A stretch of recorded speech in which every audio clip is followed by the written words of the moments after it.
Welcome back to the Save Streaming Podcast. I'm your host, Tim Rowe, and today's conversation is a part two to the conversation earlier this week with Roku VP of Product Experience, Preston Smalley. This conversation with Looper Insights CEO and founder Lucas Bertrand. And what we're going to unpack is really the data behind the user experience and the user TV operating system. So if you want to go deeper on the user journey from how someone finds the content and ultimately sees the ad, where they start their streaming experience, then this is a great part two to the conversation earlier this week with Roku's VP of Product Experience, Preston Smalley. Enjoy this conversation with Looper Insights CEO, Lucas Bertrand.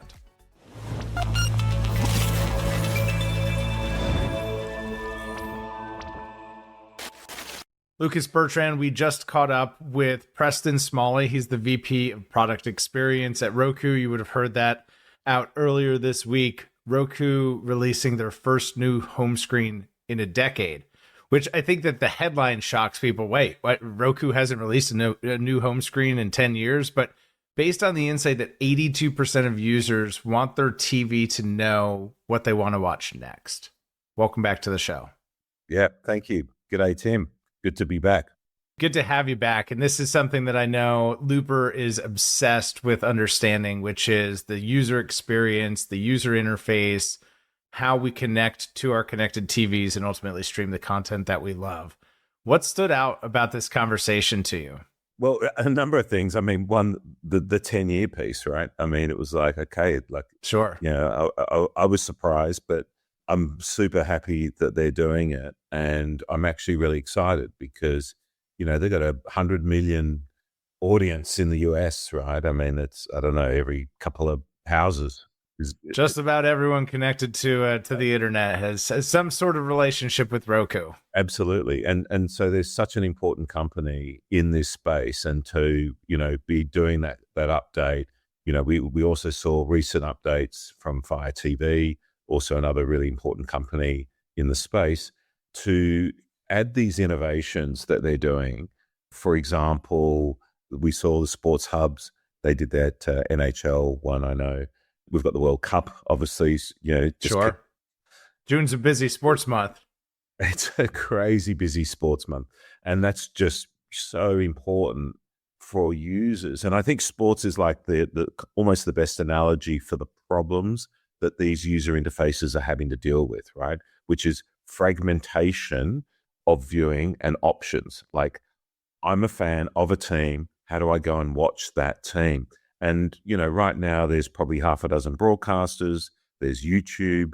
They've all got different rights and different segments, different languages that you can watch the World Cup in. And to be able to bring all of that together into a coherent space where I, as a fan, can go and more easily watch my team.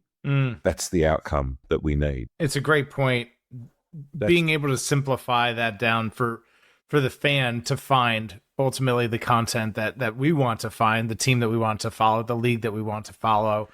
We've got the Stanley Cup final. We've got the NBA finals. We've got World Cup starts today on the day that we're recording this. We'll be releasing it a week after the World Cup is underway. We've got the Tour de France coming up. We've got a lot of different sporting events going on. So it was great to catch up with Preston and to hear what they're doing on the hub side of the business. Some of your Q1 research around media placement value. Maybe can you describe to us what the MPV metric is? And then I'd like to spend some time talking about what you observed, some interesting insights about the NBA, about the NHL, and specifically about what Roku did in the Winter Olympics, and maybe that can tease what we expect to see here in Q2. Can you teach us about MPV? Yeah, so look, MPV, media placement value. And in its simplest form, it's looking at what is the local value of ads in the market, so the CPM that you would typically pay Roku to get placement on their homepage. It's looking at the number of devices in the market. So we talk about the 100 million number. That's a huge number of devices. So their market, if you like, is worth more than someone else who might have 50 million, right? It should be worth potentially twice as much. The third variable is around engagement. Now, maybe Roku has of their devices, it might not be the main device in the living room because people who have Rokus love them and they have half a dozen of them. So maybe not all of them are turned on every day, right? So maybe the engagement I've got two plugged in, one that I use. I've got one in a closet over here. I've got at least 3 Roku devices that I know of. Definitely one that I use every day. And I'm just a single dad, so I can imagine that compounds at family scale. That's right. And so, as a result, that changes the media placement value equation, which is where we say that these placements are worth a certain amount of dollars. What we're really trying to get to, dollars is helpful because we all understand dollars, is how many estimated impressions are you likely to generate from being placed on the homepage of a Roku versus a Fire TV versus Xfinity or a Samsung. Okay. So that's really what we're trying to do. It helps streamers, it helps endemic advertisers, it helps platforms understand the relative value. And when they are putting together a strategy to go, I'm launching this new movie, I've got this new sports event, or I've got a new TV series, and where do I put my budget to maximize viewership or gain the most new subscribers or sell the most ads? Then they can use media placement value to understand where they can make those investments and leverage them the most to get those outcomes. It's interesting to start thinking about then maybe the connected TV home screen as maybe like one of the most valuable websites. Yeah. Would that be a fair equivalent? I think so, right? I mean, how much time is spent on that homepage? It's a lot of time, mainly because people are searching around trying to find things. Trying to find the thing. It takes a while. I mean, maybe it shouldn't be there. They shouldn't be there for so long, right?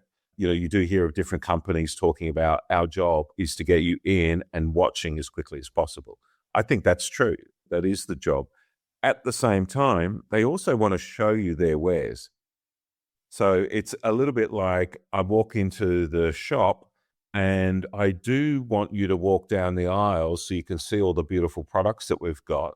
So you put them in your mind for later.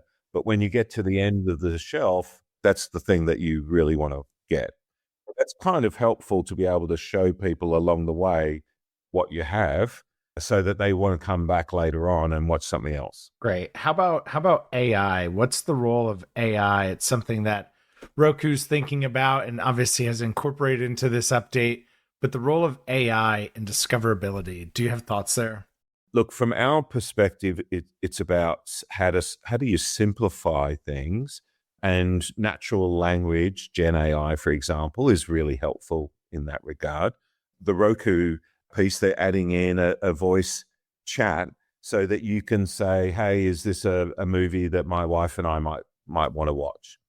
Now, initially, it may not be brilliant at knowing who you and your wife are and what you really like to watch, or, where the Venn diagram crosses and you both love things. But over time, if we keep asking those questions, it will learn and it will start surfacing up the key things that we would love to watch together. And that's brilliant. And what I love about it is it's releasing a feature that can improve over time, and it won't be 10 years to the next update. It's going to be happening daily. And that's brilliant, right? That's what we want. We need those iterations to happen faster to help improve this whole discovery journey. Lucas, something that was really interesting that Preston shared was how viewership for the Winter Olympics actually outpaced some of the summer games. And in your Q1 report, it looked at the Milan-Cortina Winter Olympics, some of the media placement value. Really, they generate $36 million in MPV, and then a big chunk of that on Roku specifically. We talked earlier in the conversation about June being a big sports month, this summer just being packed with really tentpole sporting events. What do you see on the horizon? What do you expect to see in Q2 and later this year? Well, look, I mean, firstly to that Winter Olympics piece, I mean, what was it called? Fabulous February or something, but Universal? I think so. But they did a great job on that. And we saw that in the data. They saw it in the data. It's no surprise, right? The more prominence that you're giving, that was like one of their first hubs that they did. It was a really fantastic presentation. Just made it easy. If you want to watch the Winter Olympics, go to the Winter Olympics hub. It's all there. That's really a really interesting template for them to continue building on, both for NBC, for Peacock and Roku, as well as the OEM. And we're going to see that being emulated by other user interfaces. It's just such an effective way to deliver a good experience for the end user.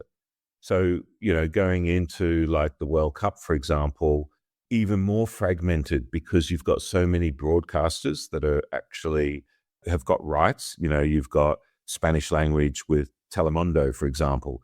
You've got this new YouTube. I think it's like the first 10 minutes of every match can be streamed on channels owned by like their media partners. Just the first 10 minutes. I mean, that's going to be a really interesting top of funnel to get perhaps younger users into watching, World Cup on broadcast. If they can do that linkage, that'll be really interesting. But again, it's this really fragmented piece. So how do we condense that down, simplify, enable people to find their team, their country that they're going to be so passionate about, and make sure that they don't miss a second of it. And do you have a sense of what's interesting? I think about Looper is that you're really monitoring all of the CTV OEMs to kind of see what is on the screen. Are you starting to see some of those things materialize already? I know that when this episode comes out, we'll be a week into the World Cup, so probably this is changing rapidly. I think even some deals were announced late last night. Yeah. Just a day before we go live. So, right, keeping track of where the heck can I watch it? The answer is everywhere, which is also sometimes not an answer. It sometimes makes it even harder. What are you seeing? Anything early that you can tease? Anyone that you see doing a great job or maybe doing something unique in the data? Well, I think the data is just coming in. This is real time. Right. Live time. That's right. For our clients who we give the data to early to make sure that they can fix things, we are already seeing certain errors, creeping in because, these things are real. They're happening in real time. So people are posting, the time of the match or the location, or there's a delay because, like it got rained off yesterday. Oh, wow. Sure. A week ago right now. So when those things happen, then everyone's got to update all the metadata. The titles need to be updated. It needs to be said there's a delay happening. It's not quite Trump's coming to the Knicks game, so get there 2 hours earlier. But, these things are moving feast because they are live events. So that makes it a lot harder to get really clear, accurate information to the end user. And that's part of what we're monitoring and surfacing up to our partners. I hadn't even considered that, like live time health monitoring for such a big event, just having visibility into, okay, the time changed because there is a weather delay. Do we have this properly signposted in all of the places?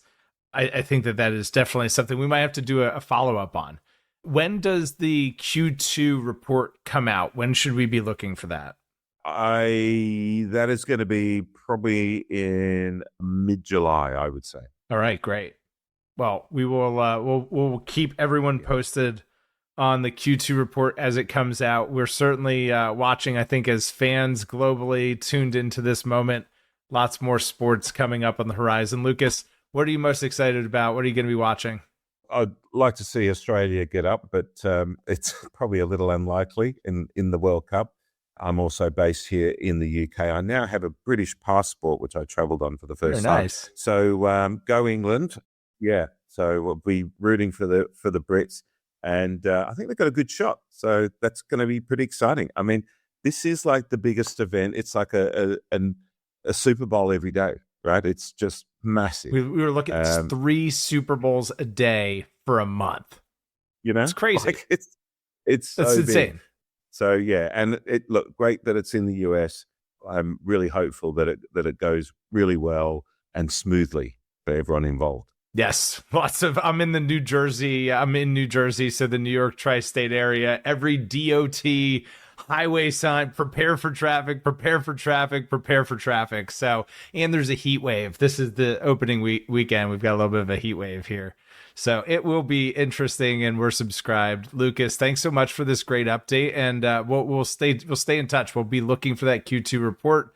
We'll have you back to review that and continue this conversation. Thanks so much for being here. Wonderful. Always a pleasure, Tim. Thank you. Cheers. If you found this conversation to be helpful, please share it with a colleague or a client. Start a conversation yourself today, and we'll see you all next time.